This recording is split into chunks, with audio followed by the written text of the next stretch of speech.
you have one life and it's terribly short. And Karl Marx, of all people, said, why can't you be a fisherman in the morning and an economist in the afternoon? And you really need to shape your own destiny. And with the internet, with Web3, with NFTs, there are more tools at your disposal than ever before in history to be able to do things yourself. So the key is that I never took an art class in my life. Once I discovered the art world, and I immediately started I called myself a dealer to dealer. And I could never sell art to private collectors because I can't sell drugs to a drug addict, first of all. And I don't believe in salesmanship. I just believe that you can inform someone and educate them, and then people should make up their own mind about what they like and what they don't like.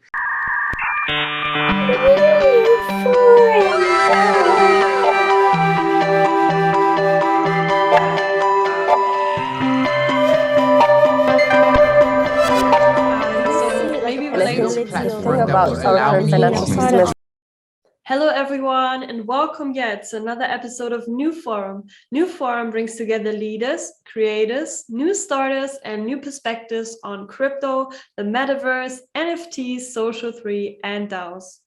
NewForum is powered by NewCoin Foundation and provides humanized and organic ways for thinkers to coordinate in order to ensure the conscious and ethical growth of a new web, embedding the values of care, freedom, and creativity. The NewCoin protocol provides the foundation for the next generation of social networks, shifting from the attention economy to the decentralized creative economy. With the explosion of DeFi, NFT, scalable and interpretable protocols, it is now time to take social networking into the Web 3.0 stack. And in today's episode, I'm super excited because we have someone really special with us, an artist who not only produces amazing work, but also works as an art dealer, curator, writer, and art critic. Kenny Schachter dissects the artwork as a person who didn't learn its systems, including the relationships, the pricing, and the silencing. We can't wait to hear more about Kenny's world, and we're going to talk with him about crypto and the art market. Kenny, we're super excited to have you here with us today. Thank you for having me. Okay, I saw so many interviews of you already, and I'm really excited to have you on today because I feel like you're one of the first artists that we have on from that art market and from just that world, I think. And I want to ask you yourself about your journey of becoming a passionate artist and writer. How much time do you have? It's a long we have time. We have enough time. But, yeah. One hour max is good. Okay. So I was never exposed to art in my life. Growing up, I had a very kind of alienated childhood in the suburbs of New York. And my mother passed away when I was young, and I just didn't have a terribly supportive upbringing. So it wasn't until well into my 20s before I even knew that the art world existed. I studied philosophy in university, and then I started to go to museums in university, the East Wing of the National Gallery, which was a contemporary art museum. So that was really my first ever exposure to art. But I just naively thought that art went from an artist and landed into a museum, and that was the end of the journey. I had no idea that a person could actually own art, that artists sell their art. I was clueless about it. So after studying philosophy, there wasn't much to do. And I defined my career by what I didn't want to do. I didn't want to get stuck in something I wasn't passionate about. And I didn't want to do the same routine every day and end up in this situation where I was living for a holiday or a weekend. But I just didn't know what I wanted to do. So I decided to go to graduate school mainly just for the mental training and to buy time to discover where I didn't even know what my interests were. I did love philosophy, and in a way, what I didn't understand was that conceptual art is really kind of adding an aesthetic element to ideas.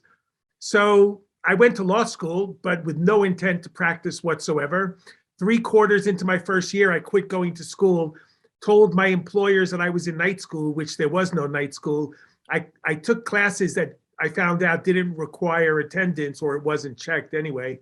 And then I just took the exams while I worked a series of jobs. I honed my writing skills working for law firms throughout law school. And then I worked on the floor of the American Stock Exchange, and I thought maybe a career in finance would be of interest, but I realized I still need to use my fingers to add and multiply, so that was never going to happen. And after law school, I took the exam, the bar exam.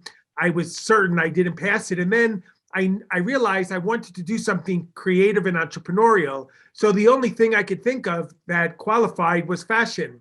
And you wouldn't know it by looking at me, but everyone in my family, my kids, we all love fashion. And even though I wear the same vintage polyester Adidas track pants every day, but I mix it with, so I thought I would get a job as a designer. And I literally crafted a resume and handed it out to 100 different offices in the fashion district in New York City. And I ended up getting a job with the designer of neckwear, of ties. And his grandfather was a famous designer, and he knew the whole history of fashion in a really incredible depth. But the job itself was brutal. I was carrying around these 2 gigantic suitcases filled with ties, and I would have to rent the biggest car to fit these suitcases. They weighed a ton. And I would have to go to these little teeny mom and pop fashion stores, and I would have to spread these ties out. And I realized quickly that really was frustrating. Besides, I had a terrible sense of direction, so I always got lost. And then I ended up quitting, and I managed to pass the bar exam. So I took a part-time job as a lawyer. While in between jobs, I was dragged to Andy Warhol's estate sale at Sotheby's when he died. And not only did I not have a particular interest in art per se, but I had no interest in Andy Warhol's work, which I thought the auction was going to be comprised of. But in fact, I actually had this crazy epiphany, a revelation, where it wasn't just Warhol's work. It was everything from his jewelry. He used to hide jewelry under his clothing, and his jewelry collection, his cookie jar collection, his watches, and the most incredible art collection, which he had largely traded with other artists during his lifetime, from Jean-Michel Basquiat and Robert Rauschenberg and David Hockney. And at that time, Sotheby's was gearing up for their regular spring contemporary art auction. And I was flabbergasted. I had no idea that you can actually own a painting in your home. It just never occurred to me. I was never stepped foot into a gallery. A few months later, there was an ad in the New York Times for an exhibition of 3 German artists, Joseph Beuys, Sigmar Polke, well, 2 German artists, and an American artist, Cy Twombly, who lived in Europe most of his life. And I went to the gallery, and I was like, and I thought, I want that. I want some of those in my house. So of course I had no money, and I went to the bank and I said, I would like $10,000, please, to buy some art. And they looked at me like they were going to call the police or whatever. They threw me out. They turned their head sideways like a dog does when it doesn't understand what you're saying to it. And then I was rejected, of course, and I just went to the law firm where I was working part-time, and I said, tell the bank I'm a lawyer. I'm making some money. Get me this loan. And then immediately I call myself like an idiot savant, because I just, my way of going through life, there are a couple of key points that I could make just now is that, number one, I never take no for an answer. In fact, when you say no, that just excites me more and inspires me to push forward. But it's just, I'm far from the most intelligent or whatever, or talented, but I work very hard and I love what I do so much. And that will and determination has absolutely been like the core of any success I've ever had in my life. And I have a major exhibition in a fantastic German gallery right now as we speak, which is up through I think it's up through the end of March in Berlin at a gallery, Nagel Draxler. I've been in the Basel Art Fair in Miami just a few months ago, and before that in Switzerland. But anyway, it's just through not compromising. You have one life and it's terribly short. And Karl Marx, of all people, said, why can't you be a fisherman in the morning and an economist in the afternoon? And you really need to shape your own destiny. And with the internet, with Web3, with NFTs, there are more tools at your disposal than ever before in history to be able to do things yourself. So the key is that I never took an art class in my life. Once I discovered the art world, and I immediately started I called myself a dealer to dealer. And I could never sell art to private collectors because I can't sell drugs to a drug addict, first of all.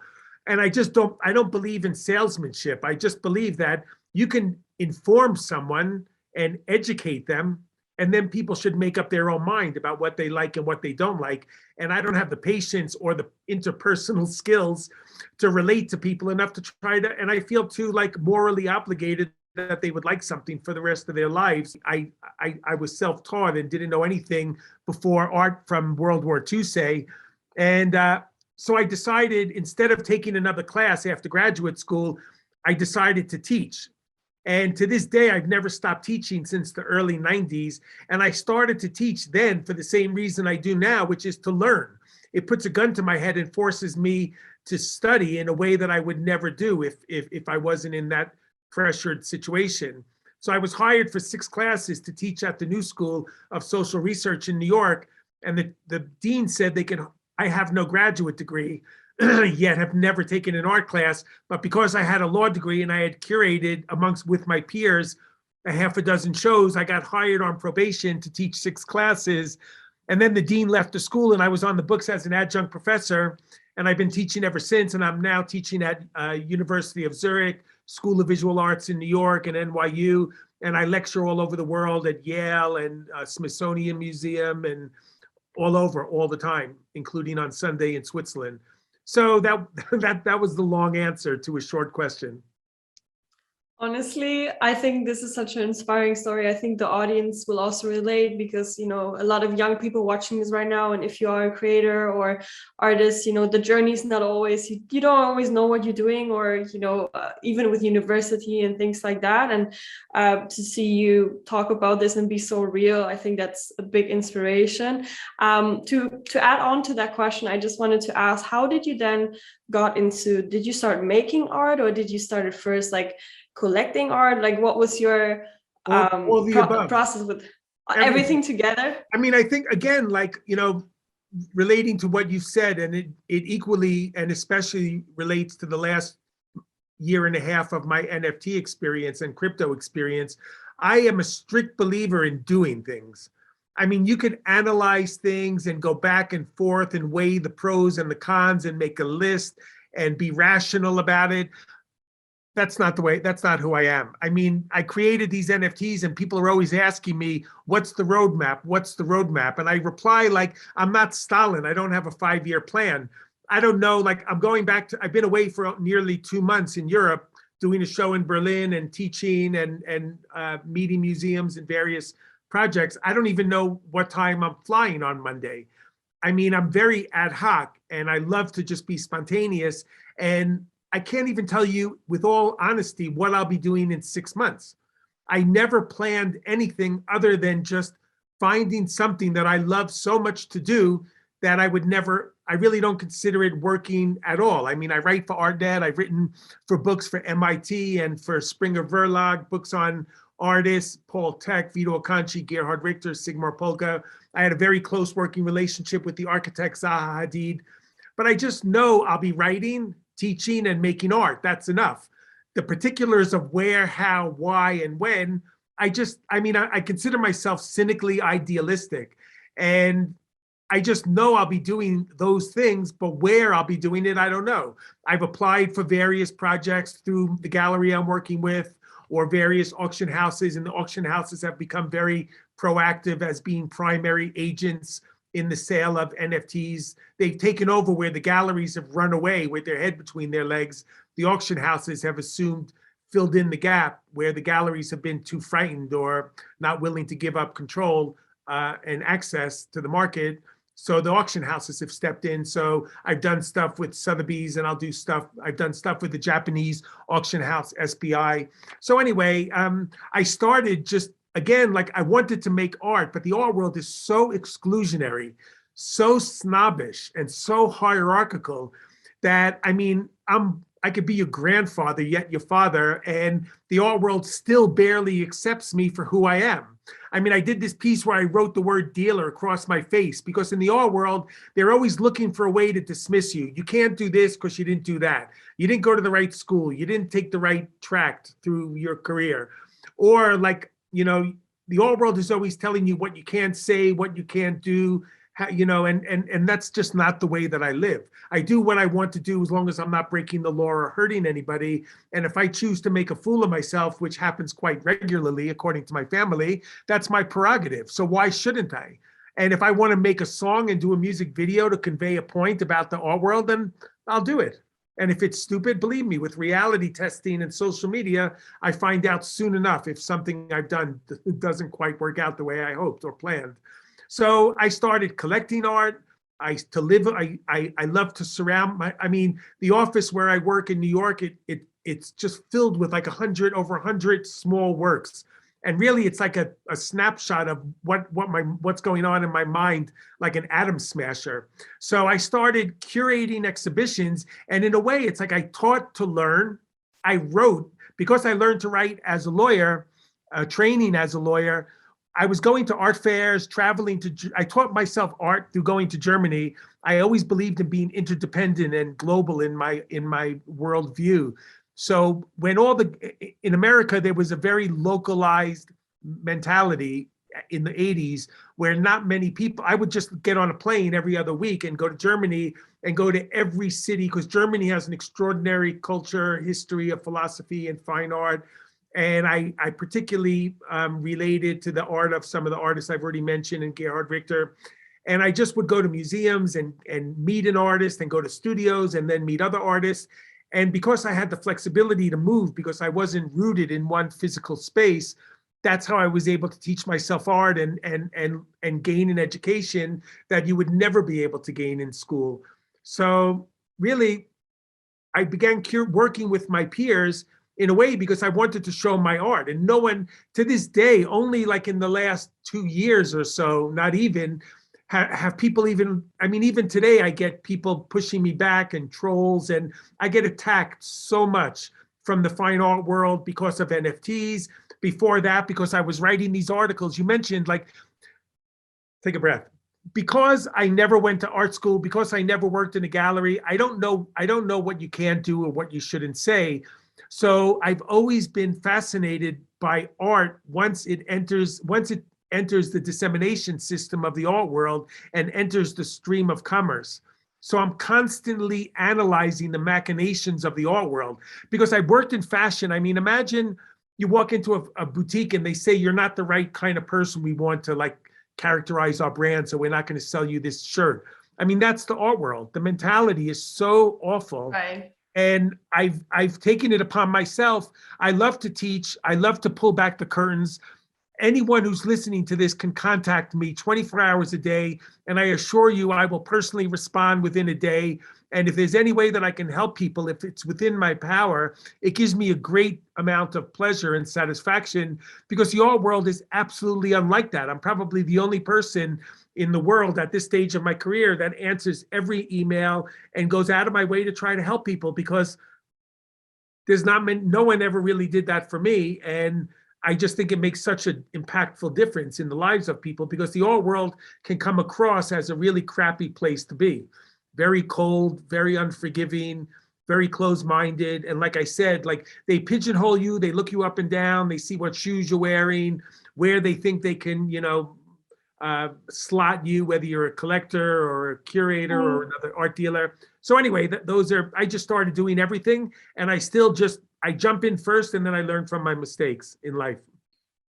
One thing quickly before Salimi goes into the next question, I just quickly thought about this quote from Michelle Lamy, who is also an artist and the wife of Rigo. And she says, I follow the flow of life and try to make a living out of it. And we think a lot about, passion economy and how people can really, manifest these things that they also like to do for work. And you are like one of those persons who is doing that, successfully. Like you mentioned, you have had multiple, your work is in multiple auctions and everything, and you're doing like really amazing things. Like Joyce said, you're quite inspiring. And so I feel like sometimes I use the word inspiring a lot, and I'm thinking, what other word can I use, in place of inspiring, that is even better and stronger than inspiring? Because You really are. And especially because we have a lot of young, like our audience are really young, you know, mostly young artists coming into the space as well. And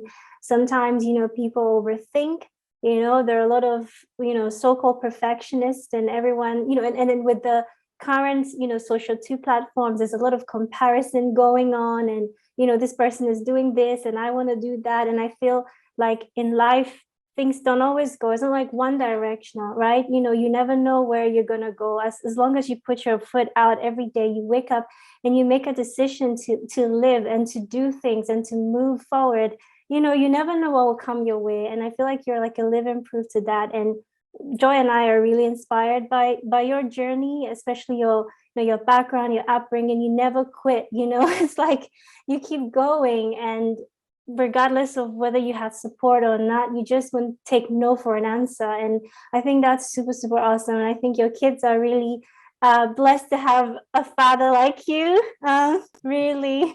And yeah, I just had to say that. And speaking about how like the art world is so like conventional, and you know, one thing I realized that before I went to fashion school, I would say I was a lot more creative in a way. You know, once I went to, you know, to fashion school, and I was taught like how to do everything and follow all these, like the right way to do things, I realized that it started affecting my creativity in a sense, because now I'm overthinking. Before I just did it, you know, and something amazing came out of it. But then eventually I realized that, okay, no, this is not right. I should do it this way, and it's not going to be accepted, you know. So that was really a great point that you put out there. And you know, like hearing all these things about you, I'd really love to hear about your influences. Like, who are the artists, who are your role models, like who are the people who inspired you on your journey? You know, there's one, as far as a word, I was just thinking as you were speaking, right. what would be a word to substitute for inspiration? Okay. I think one possibility is the word hope. Oh. And I consider, look, I've gone through a lot of tragedy in my life. I lost my mom, I mentioned, when I was 13, and I lost one of my kids 3 years ago to a terrible situation. And if it wasn't for art and my other children, I wouldn't be here talking to you.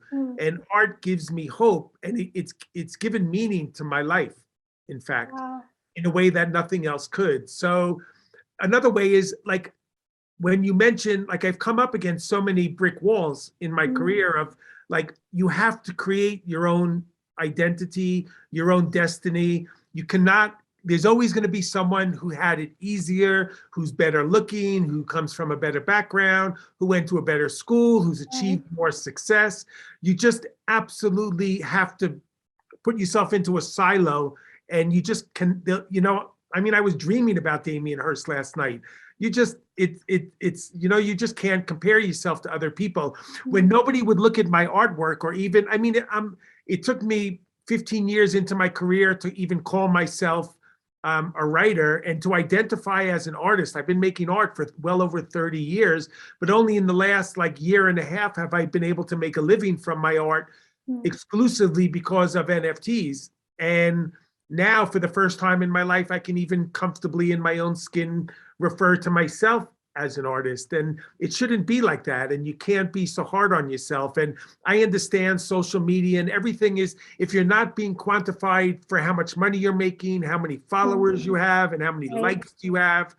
And I'm not going to deny that I'm not affected by that too. We all are. It's part of our brains are being chemically shaped by these social engineers at Facebook and Google and all these, you know. And now, like, you know, I just watched this crazy, terrible documentary about crypto yesterday called Line Goes Up by this guy, a journalist called Dan Olson. And it was just the most negative expression or analysis of crypto and NFTs. It was so depressing, I couldn't even get out of bed after watching it. And the point is, you can't, if you look for the pure negativity in anything, you're going to find it. And you could skew anything. So it just sounds like the worst disease since cancer. But, you know, there are a lot of good things that have come from crypto, and a lot of the negatives about the whole space are being addressed now. And again, you have to make your own way and do it positively. And as far as back to your question, which I didn't forget,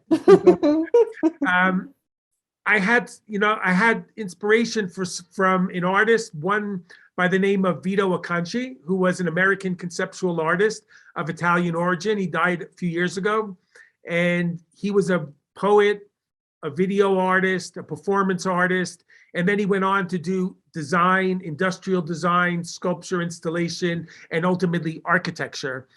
And besides the fact that he built a fake floor in a gallery in 1972 and was masturbating under the floor during the course of the exhibition when people were coming in, and as crazy and perverted as it wasn't perverted because he was hidden beneath a fake floor and he would hear the pitter patter of people's feet and start to communicate to them while he was engaged in this act. And what he was trying to establish was that, number one, art could be things that could never be absorbed into the marketplace. Obviously, even though he made photographic artworks with text of that piece that's in the Museum of Modern Art. So don't think I'm just being crazy by telling you. But, you know, in a funny way, that really moved me to think that, Jesus, anything could be art. I mean, that is anything. And there are no boundaries in art. I mean, one famous Korean video artist who's since passed, Namjoon Paik, he said he became an artist so he could sleep late. And because I never had a fabulous childhood, in a way, being an artist is a way to live every day, reenacting an idealized version of being a child. Like any whim that comes across me, like I mentioned, I've made a few music videos, sung songs as artworks, made videos about them, you know, done all kinds of things, from paintings when I can't paint, and any sort of thing that passes my mind. So I was really taken by Vito Acconci because of these crazy acts that he did. And another artist was Paul Thek, Thek, who's an American artist who died of AIDS in 1988. And this was one of the most brilliant people I've ever come across. And he made these sculptures in the 60s, which was a big slab of fake meat, made out of wax and pigment and plastic, enclosed in a vitrine. And in a way, it was like kind of disgusting and seductive at the same time. And for me, it was the perfect depiction, the most phenomenal kind of objectification of the line between life and death. When you're in your 20s, you think that you're invincible. You can go out all night and you can do drugs and you can drink and you can go to clubs and you can come back 2 days later. But you never think that underneath the skin is the vulnerability that we're all exposed to. We all have these organs underneath that we rely on for breath and for a beating heart. And you don't think about the fragility of life and the vulnerability that we're all exposed to. And, you know, these are things that we constantly have to take into consideration and be mindful of. I mean, I just wish there would be more artists in the world today. So much that's happening, like in American politics and socially and, you know, economically, and there's so much inequality and so much hardship and so much hatred in the world. And what I love, I mean, as much as I understand a lot of the complaints about crypto and this over speculation and the energy consumption, but all I know are my experiences, and I've met some extraordinary people, and this kind of the sense of community amongst your peers is so important. To find people like you two working together in this podcast and finding people with shared interests that are not trying to put each other down all the time, and, you know, just to find like-minded people that you can help nurture, you know, to grow with each other and to help each other is really what art is. Expression. I mean, art is a way to communicate. A Vincent van Gogh painting in the bushes in the woods somewhere is not going to be terribly effective as an artwork if it's living in a vacuum. Art is about expressing the uniqueness of your own identity, your comment about the world within which you live in, and then relating to other people that are exposed to your work, and use it as a means of communication amongst people. So really, then the last person I would mention is the architect Zaha Hadid, who's also no longer here, who died tragically at 65 years old from overworking herself to death. But we met in London and we formed a very incongruous friendship, and I ended up traveling to 10 countries with her, writing extensively on her work, and we became the closest of friends. And I curated shows for her all over the world and commissioned many things. And it's not that I was crazy about architecture. I'm more art focused, but I got Zaha to make a load of different art shows. But I was just absolutely awed by her incredible power, intelligence, and ambition. And she didn't just break the glass ceiling. I mean, if she would ever hear me refer to her as a woman architect or an Arab woman architect, she would slap me, because she was an architect, but she faced so much resistance and opposition.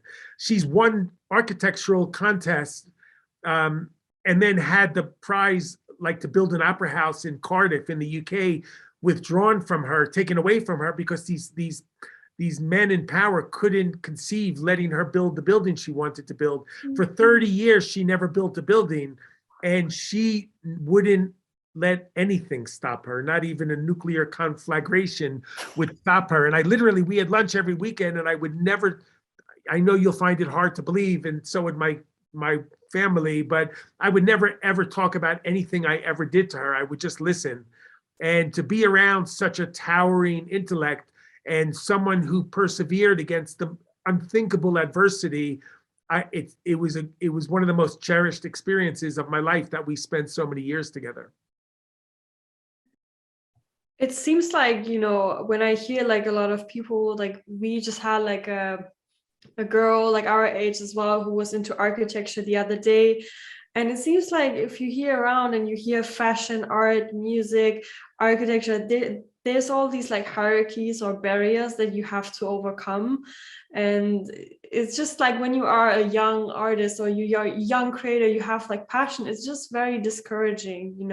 You might spend your year studying, you're really like, you want to do something, but then there's all these like blocks in the way. Yeah. And it's just like, it's just, what? And but that has to push you. Yeah, exactly. Be more focused to sharpen and focus your interests. And you must, like, it's taken me decades to define precisely what I want to do and how I plan to do it. But the most important thing, like, adversity is not necessarily a bad thing. It builds character, and there's literally hundreds of millions of people that want the same thing in life. So, you have to be prepared for the pushback and for the negativity. And like, I mean, I have literally, after all I've done in my life thus far, I'm still like, just last week, there were people like posting on Instagram, I'm not an artist, I'm not this, I'm not that. NFTs are dumb, you're dumb, this is stupid. It never stops. So it's not just 20, it's 30, 40, 50, 60. As long as you're out there, as long as you're exposing yourself and pushing things and not capitulating, not compromising, not settling, you're always going to find, resistance. And you speak a lot about like, sort of guiding others, like mentoring, and helping others. You even said, you're one of those who will immediately like respond to, any person that needs help and whatnot. And this is not so common, right, in the art world. And I wanted to ask, like, what have you've like advised, I guess, a lot of artists on NFTs, and you continue to promote NFTs as a tool and asset to disseminate like their work commercially. So I'm wondering, like, what about the benefits of Web3 do you find fascinating or exciting for you as an artist, and for other artists in general? Well, about 10 years ago, again, like, because I would never take no for an answer, and I was writing, I had a platform to write. So I developed an audience for my writing, because again, I write like I speak, very frank, very transparent. And above all, I believe in like pulling back the curtains on the way the functionality of the art world, and revealing all the inner workings and secrets and of the way the world operates. And no one will ever speak about the commissions galleries take, all the kind of practicalities of the art world, who's buying, who's selling, what's really happening behind the scenes. And while I was writing, I decided to do something which really hadn't been done, which was to embed my articles with my own animated videos. And manipulated photographic work. So because the art world would not have me as an artist, well, I created my own platform to present my work. I mean, it used to be if you wanted to convey an image from one person to the other, you'd have to send a photographic transparency or a slide through the mail. And then came the advent of social media, so we could all express ourselves across geographical boundaries. So, I mean, in the past, you would never be able to have, open channels of communication between people other than through mail or on a telephone. And social media changed that dramatically. And even though I was building an audience painstakingly for my video work through my articles, I still had no avenue to sell my work. And no one would take it seriously in the fine art world because I didn't go to the right art school. I didn't go to any art school. I didn't have the right career path. So I developed my own way to show my work. But when I found out about NFTs was the first time in history that artists had the means to market their work directly to the end user, to buyers. So NFTs, look, you need an audience to sell art. You need to find a like-minded person who's interested. Whether you use NFTs, sell paintings, work in a gallery, stage a show by yourself, a pop-up show, there's still no easy answer. And NFTs are not the get-rich-quick scheme that many people presume that they are. It's just not that way. Yes, some people have struck it rich in their teens, and yet there are other people that are 60, 70, and even in their 80s that are doing NFTs and having, there's no free lunch and there's no easy recipe within which to do this. But again, like if you're willing to work and work very hard at nurturing organic art is a slow burning process. Life is a slow burning process. The career path, there's no quick fix. It's just not going to happen. When you're younger, I'm the least patient person you're ever going to meet. I'm learning the hard way, but you just have to put your head down and stick to it. It's not going to happen as swiftly and as quickly as you want it to, but you have the tools at your hand. I mean, today, the likes of which never existed before. And namely, when I think of Web3, I think of someone spreading out a blanket or having a yard sale in their house and just bringing all their shit in the front lawn and selling it. And basically, Web3 is this new kind of computer internet-based system within which we could do that kind of thing. You can go I created a series of NFTs that were meant to be a satire of Bored Ape Yacht Club and all of this stuff. So I created a series called Crypto Mutts, like we're all mutts. We're all mixed culturally with our heritage. And then I sold these NFTs as a kind of ticket into an entree into getting access to my writing and various other free NFTs from my peers and musicians and all kinds of people. And I'm starting the Web3 site, which is, if you have an NFT, you get access.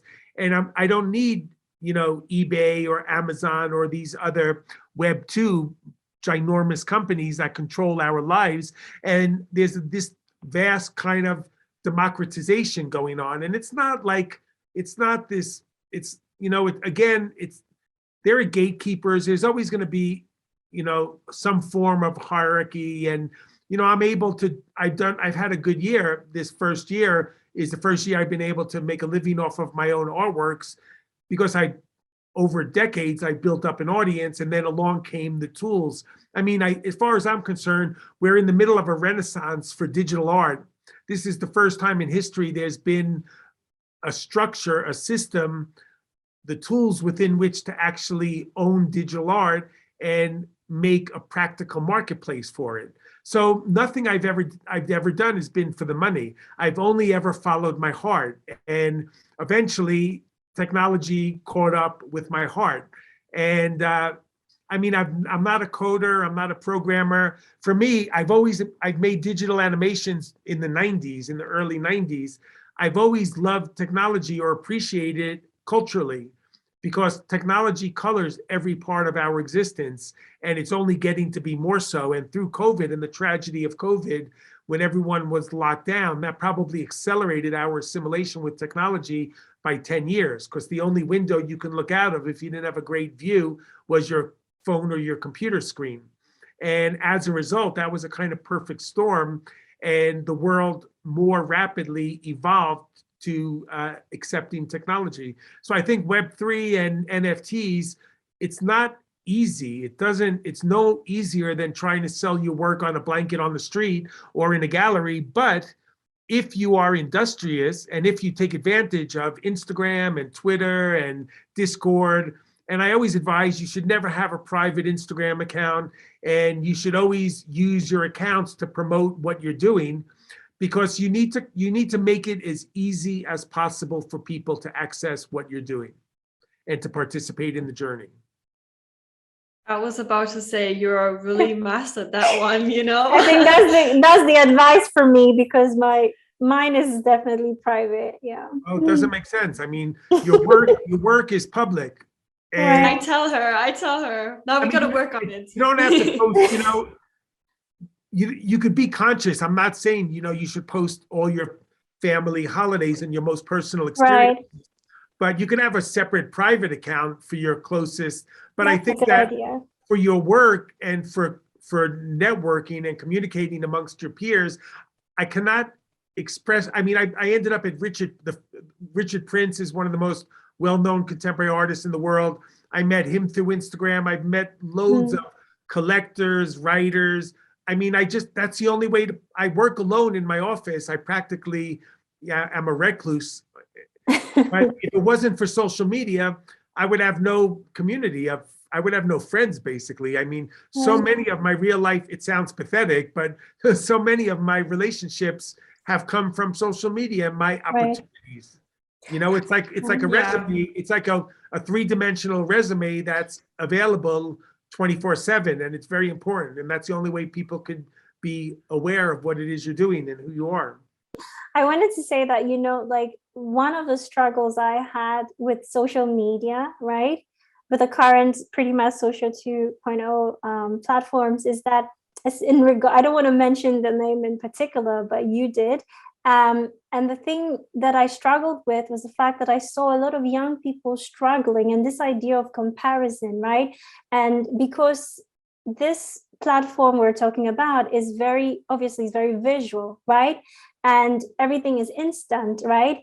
And so you can easily project this life that looks really aspiring or desirable. However, it's not the real thing. And then somebody on the other side is looking at it and thinking like, oh, my life sucks, or I'm not as pretty as this person, oh, blah, blah, blah, I don't have that much likes, and, you know, all that stuff, you know. And I think I got to a point in my life, I was like, I don't want to be a part of it. I don't want to feed into this, you know. But I think that, like you said, you know, perhaps you can just have a purpose for it, right? And then, you know, kind of keep it. They also have a tool where you don't have to have the exact number of likes per post.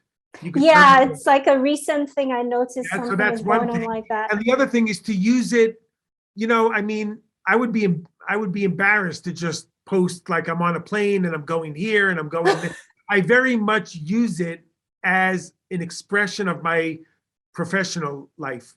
I'm not really interested. I mean, look, my kids have told me sometimes I'm oversharing. I'll show like kissing the dog or a cute dog, or I hate food posts, but I mean, I try to hone it into my writing and my artwork and my curatorial projects. So you could just be conscious and know, look, I think that, you know, Instagram itself has a lot of flaws, and the amount of censorship and control, and you know, you don't even get exposure to your own friends through the algorithms, and it's disgraceful the amount of power that's wielded by one person owning one massive company is disgraceful, and he should be divested of much of those companies. But you have, like anything, you have to just use it to your own advantage for your own purposes. Yeah. And you can, you know, you're aware of the problems, you're aware of the shortcomings. So you just have to shy away from it and, you know, use it as much just to give you can give a shaped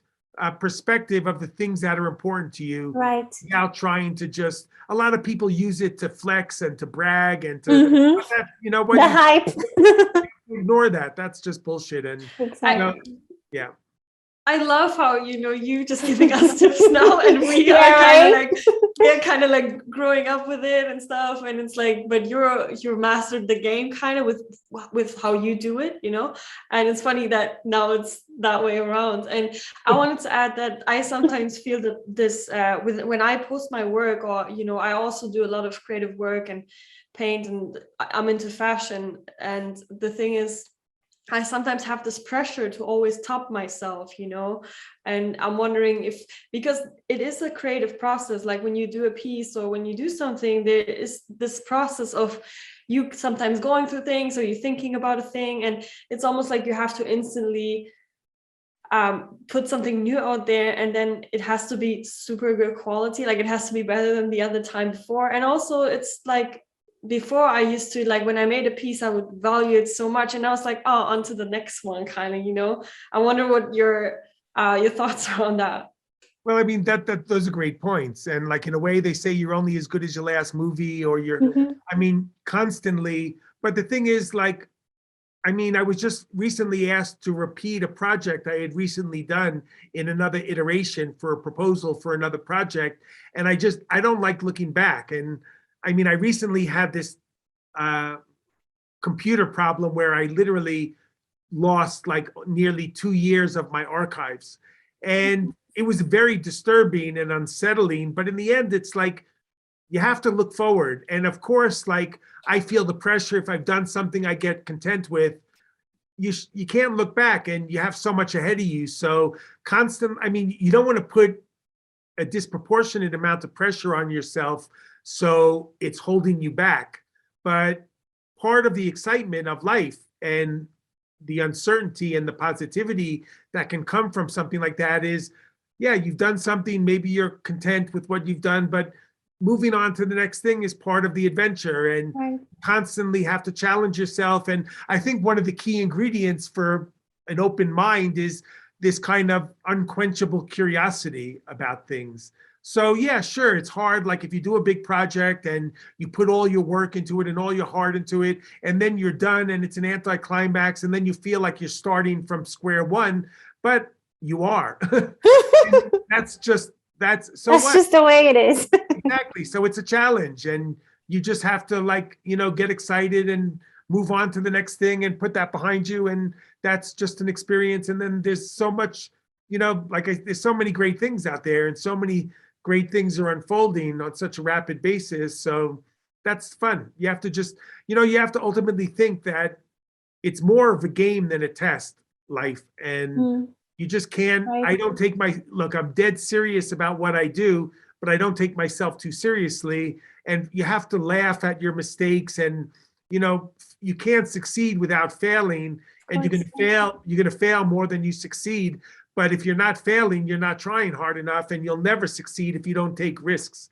So taking a calculated risk professionally, personally, that's part of you have to build into it a kind of, and look, you have to be prepared to be depressed, to have down days. It's a big misconception. I love this, because a lot of artists think that drinking and drugs, and I've been through all of that so hard and so much. And you think that, drinking or drugs will spur creativity and inspiration, when in fact it's exactly the opposite. And the more I began to like find my way, which was no quick fix. It's been a long time coming. But then you realize, like, like you say before, you're comparing yourself to other people. You need all your faculties.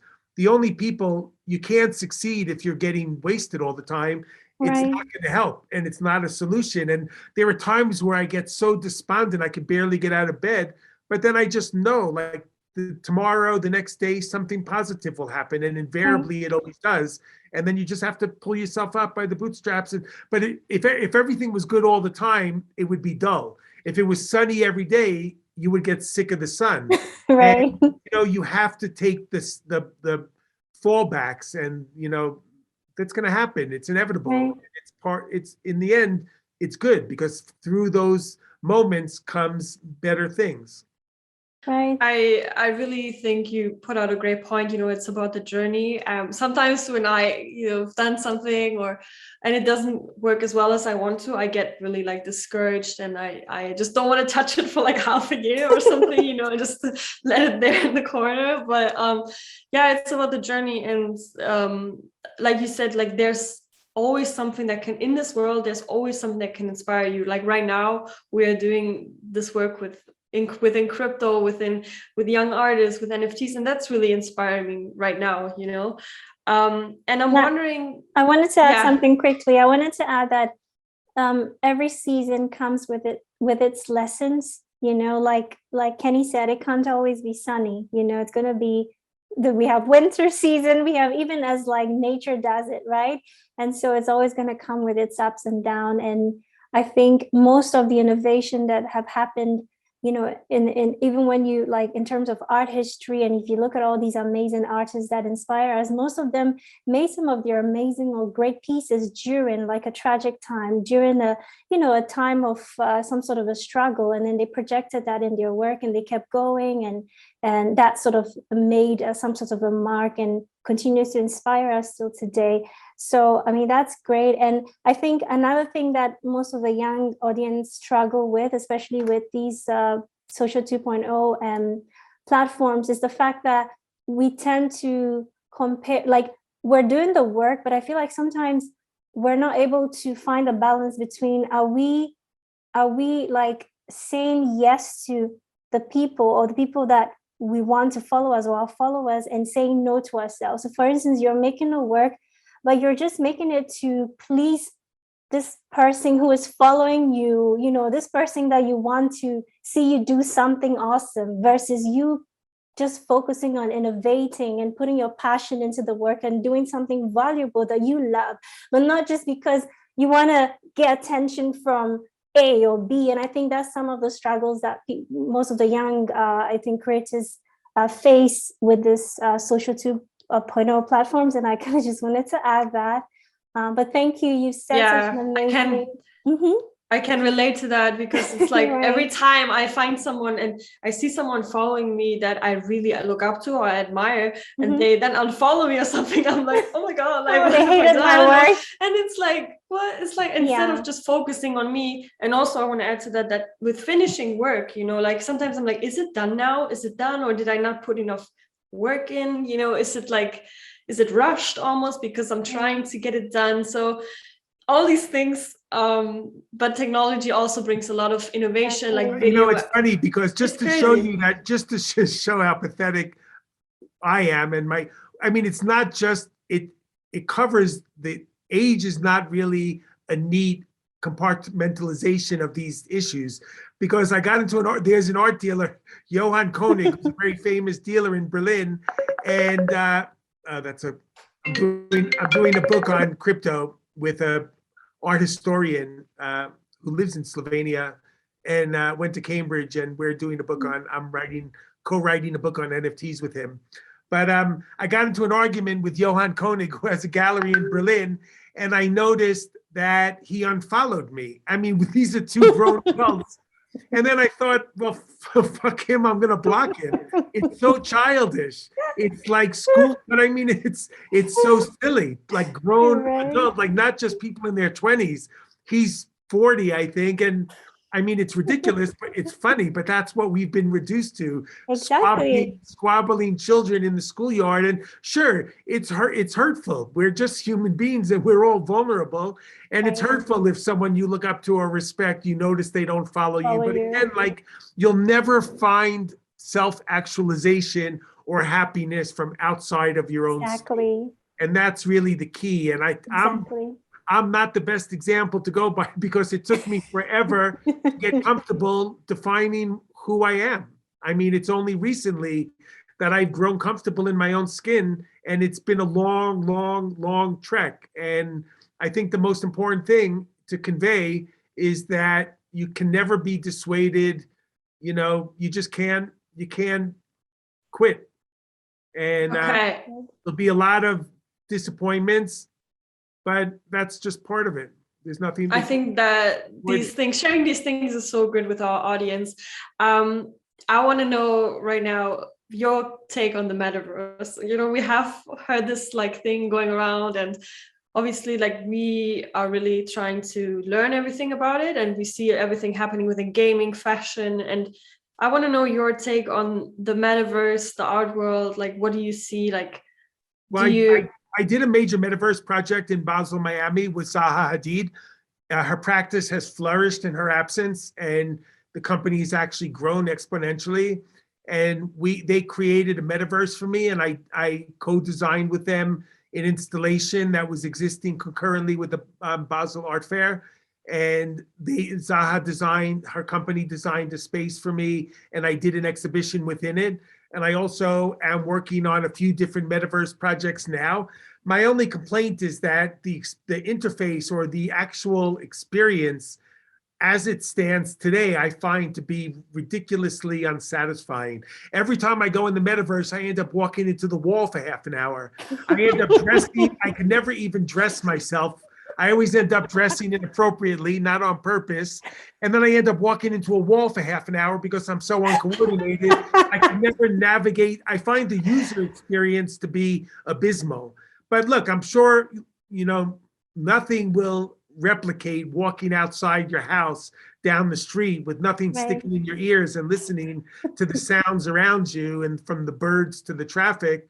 But the metaverse is cool. It's a cool way to give, instead of us having this conversation on a flat screen in Zoom, we could be walking around an exhibition having this conversation. So imagine that next time, that exists already. But you would see me walking into the wall and you'd have to come and rescue me. We would have to definitely do that. You would have to come and fetch me, because literally that's happened to me more than once, where I was giving a talk in a metaverse space and I end up in a field somewhere and someone has to come out and carry me back in. Imagine that you're somewhere with someone and he's, where's Kingy? Like, hello? Where did Kenny go? And I'm like, hey, We lost him. I think the metaverse has, like everything, I think crypto needs to shake out a lot. There's so much crap.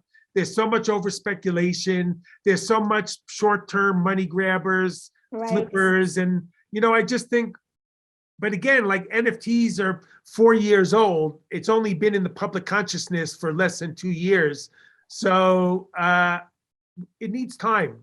People need to, stop being so, overlook the bad, be aware of the negative aspects and try to make your own positive contribution to make it a better place for people. And surely I have had extraordinary, I gave a lecture at the School of Visual Arts, which is on YouTube, about all the basic incremental processes to understanding NFT. And it's available. And I've had incredible feedback from hundreds and hundreds of people that have had positive experiences like myself. So when I see all of this sea of complaints and criticisms, all I could tell is the pragmatic, practical application that this digital universe has had on my life, and it's been transformative. So be aware of the awful aspects and the bad parts, but take it in and try to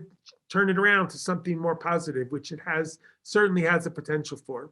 Right. And I wanted to say that, with technology and everything, I think it's best for us to think more of the potential than, of course, criticizing and everything is a part of it, speculating and all of that. But I think that, like you said, we haven't even tapped the surface of it. Like, there's so much possibilities to come, and we can already see that a lot of these blockchains are starting to be more sustainable, finding ways to be more sustainable. And I think that we're going to see a lot of how do you say it, like it's going to evolve, and we're going to see eventually where it's going to like settle. But I feel like we're not totally there yet, even with the metaverse, like you said, the interface or the experience is not exactly where it needs to be yet, but we will get there. And I also wanted to ask you, so you've done exceedingly well in the NFT market in terms of like monetizing and gaining value for your art. And this is what we're really excited about for Web3, for upcoming artists and our audience. And I'm wondering, like, would you be able to share, like, with our audience your experiences, as well as like the process involved in minting an NFT? I mean, people are usually curious as to how this works. So like a little bit, if you could touch on that, it would be great. So I did this project. I mean, I worked with Nifty Gateway, Super Rare, Foundation, OpenSea, Rareable. Now I'm working with Known Origin. I've worked with all the different platforms. And in the end, you can never rely on anyone to really help you. It's very competitive to get into some of these gated curatorial platforms like Nifty Gateway and Super Rare and Known Origin. You know, there's such a high, it's very competitive. So you can't get discouraged, but there are new tools available.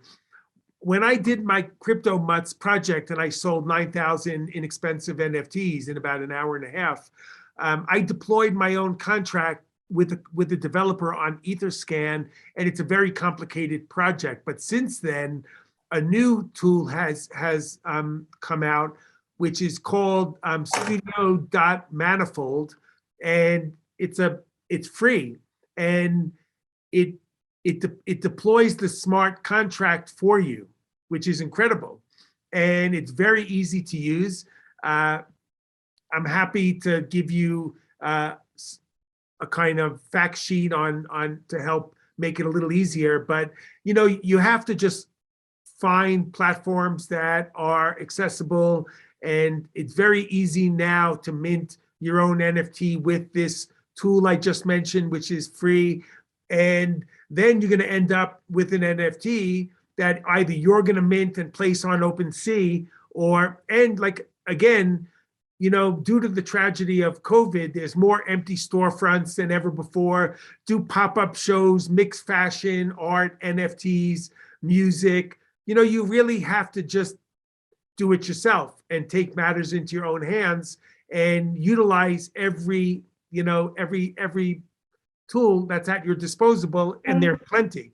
But again, like when I stress Twitter, fine art lives on Instagram and NFTs live on Twitter and Discord. So you have to go there, you have to put yourself out there, you have to expose yourself, and you can't be shy about reaching out for support, because that's what you have to do. Right. Thank you so much for sharing this. And, you know, we've had such an amazing conversation with you. We've learned so much from you, and I believe our audience will do the same when they watch this. So if you could leave just 3 words, you know, just 3 words with our audience today, what will they be? And if you care to share your social media platforms right after that, so that our audience can know where to follow you, that would be awesome. So we can start with the three words. Do not quit. Wow, I Don't love that. Stop. We love Don't this. ever stop. I've been doing this for over 30 years, and someone just posted, there's a very famous art critic, Jerry Saltz, who's won a Pulitzer Prize, and he quoted one of my writings last week. And some of the trolls and the hate mail, I mean, I'm not going to deny that it doesn't affect me, it does. But like somebody saying, like, he's a collector and he's an art dealer, but he's not an artist. Who are you? Who is anyone to say what I am and what I'm not? It's shocking, but it's never going to stop. And, you know, it means I'm pissing people off. So I'm communicating, and, you know, it's better to be spoken about positively or negatively than to be overlooked. So don't let anyone put you off of yourself, ever. And that's awesome. I'm on Instagram at Kenny Schachter, SCHACHTER.